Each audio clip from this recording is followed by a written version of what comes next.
O Senhor esteja convosco. Ele está no meio de nós. Proclamação do Evangelho de Jesus Cristo segundo Mateus. Glória a vós, Senhor.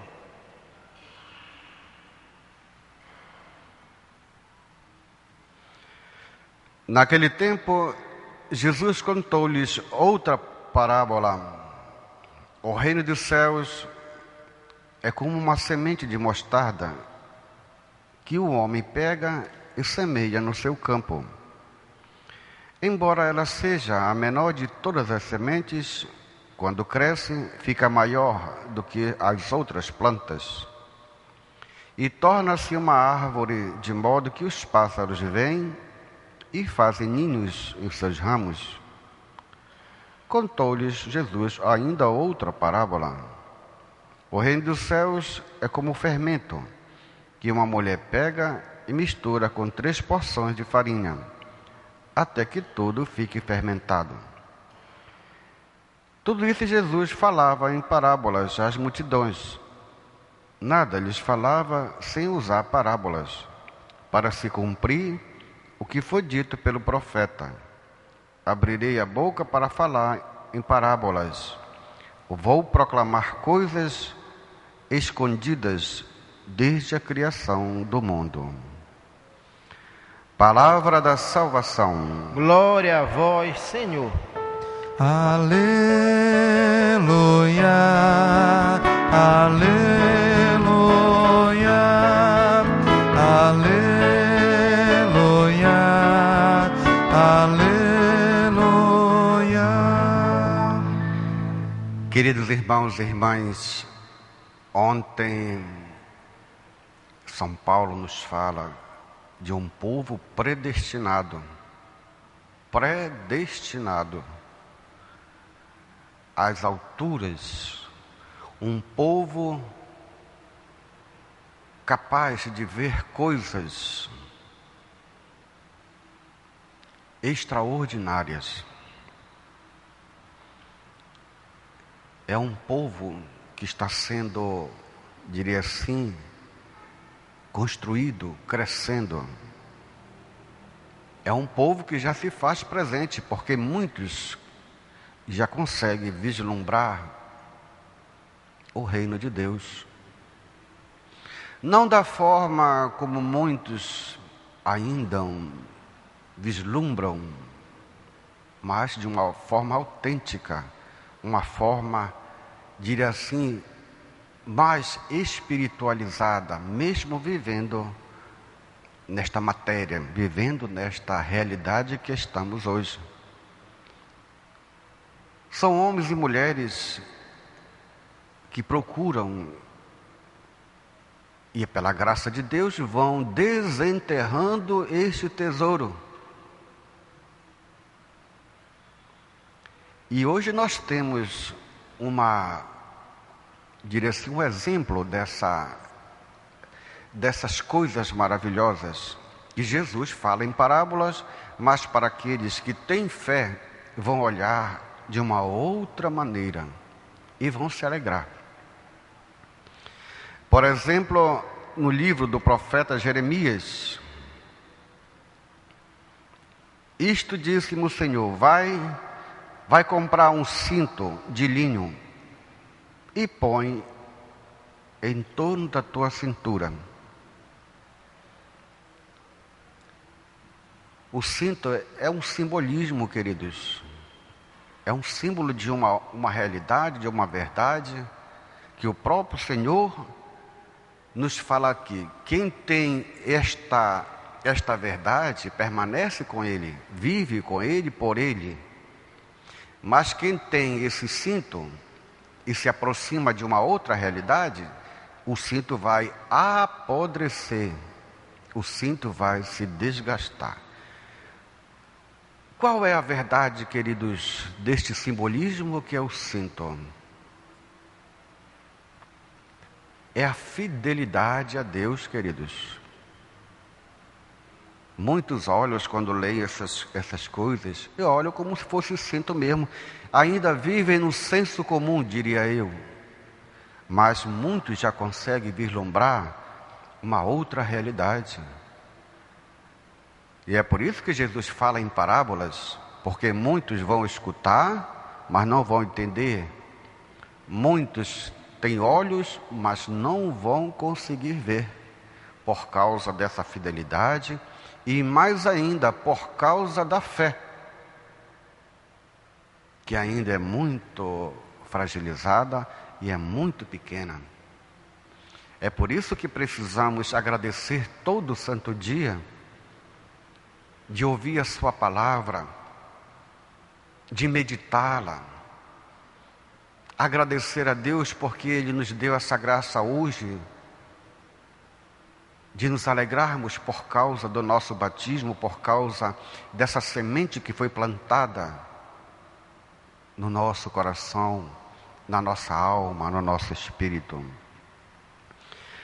E hoje Deus nos mostra essa realidade, queridos, da fidelidade, através do profeta Jeremias, que também vale para nós hoje.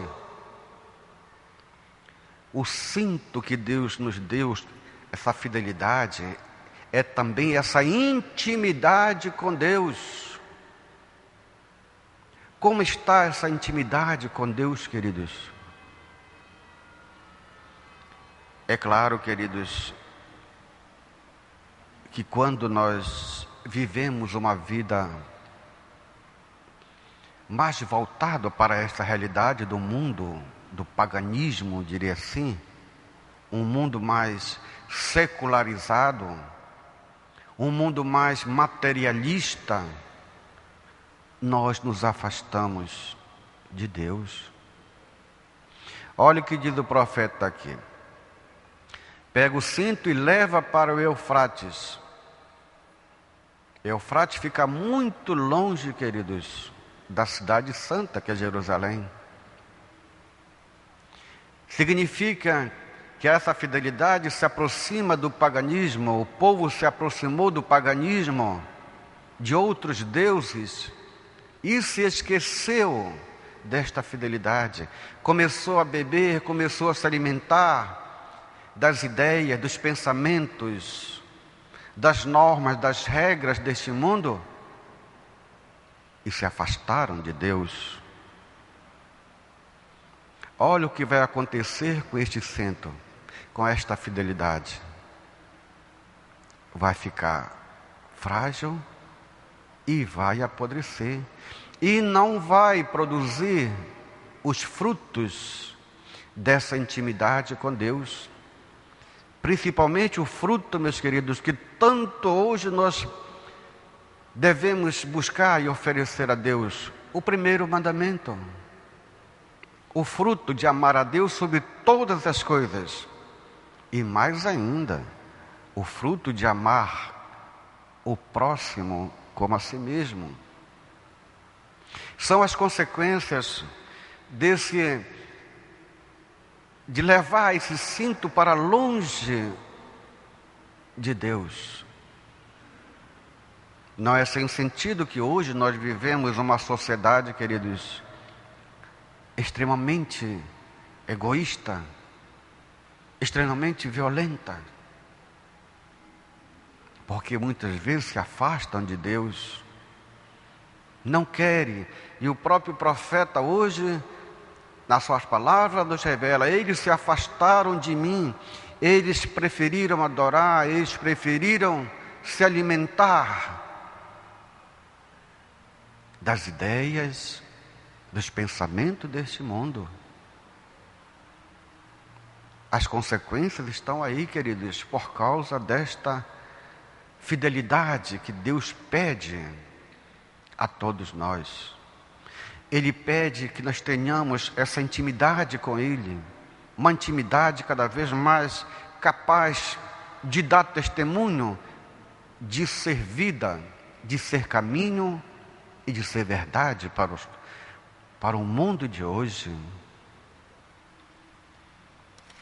Precisamos pedir a Deus, queridos, que aumente a nossa fé, para vermos como está a nossa vida com Deus e com nossos irmãos.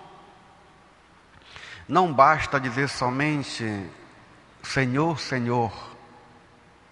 temos que viver aquilo que Jesus é: o próprio amor, a própria comunhão, a própria fidelidade a Deus.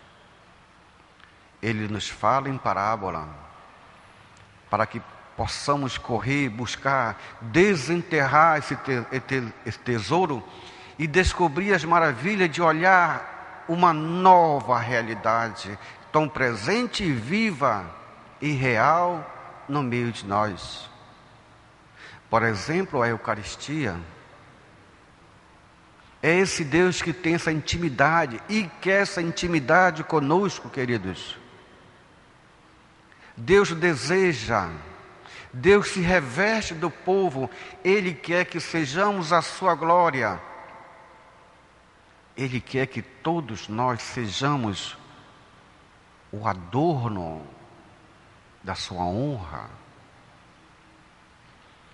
Deus se faz presente no meio de nós. E é um Deus que busca, queridos, que procura insistentemente a todos nós.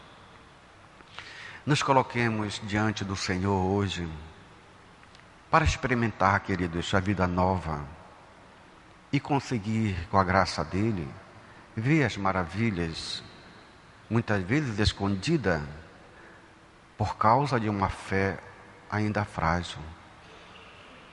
A igreja, a nossa igreja, queridos, é portadora desse tesouro. Todos nós temos esse tesouro escondido dentro de nós. Procuremos viver essa igreja. Olha o que o nosso Santo Padre está fazendo. Rezando pela paz. Dando testemunho de Deus. Ele vai ao encontro, ele quer pacificar, ele quer dialogar, ele quer trazer e mostrar para todos que Deus é capaz e tem poder para mudar toda uma situação difícil, toda uma situação de violência. É esse tesouro, queridos, que está dentro de nós e ele está crescendo. Esse tesouro, esse reino está crescendo dentro de nós e já está produzindo os frutos agradáveis a Deus. Lembro-me agora da nossa mãe, que ela é adornada, enfeitada de todo tipo de pedras preciosas. Mas não é a pedra que nós estamos pensando, queridos. São a pedra da humildade. É a pedra do silêncio. São aqueles adornos, aqueles colares da fidelidade, da intimidade com Deus. Tudo isso está dentro de nós. Tudo isso Deus semeou no coração dos homens. Procuremos não beber tanto desta fonte do materialismo, queridos, porque isso desgasta, isso destrói e nos afasta de Deus. Hoje em dia, os nossos jovens procuram as ciências do mundo, querem ser profissionais para este mundo e passam horas e horas lutando. Não que seja errado, mas eles passam horas e horas descobrindo as coisas do materialismo e de uma vida neste mundo. Mas não buscam, queridos, não procuram, não cavam os tesouros do coração do homem, tesouro de Deus. Nós temos agora, vai iniciar na nossa paróquia Basílica Santuário, o estudo do Evangelho de Mateus. Quem vem, queridos, procurar esse tesouro? Pouquíssimos. Agora ofereçam um curso profissionalizante, materialista, de graça. Os homens, até mesmo pagando, eles correm para lá. Vejam como está essa balança, queridos. Extremamente pendente para uma vida material. E as consequências estão aí. Deus nos chama mais para uma intimidade com Ele, uma intimidade de descobrir o que é o amor, o que é a fidelidade, o que é a santidade, o que é o reino de Deus. Que hoje nós nos coloquemos diante do Senhor e agradecer por estarmos aqui. E a você, irmão e irmã, que participam também pela Rede de Comunicação Nazaré e a Rádio Web. Agradeçam a Deus por escutar, por ver este dia. Porque Deus vos chama, Deus vos ama.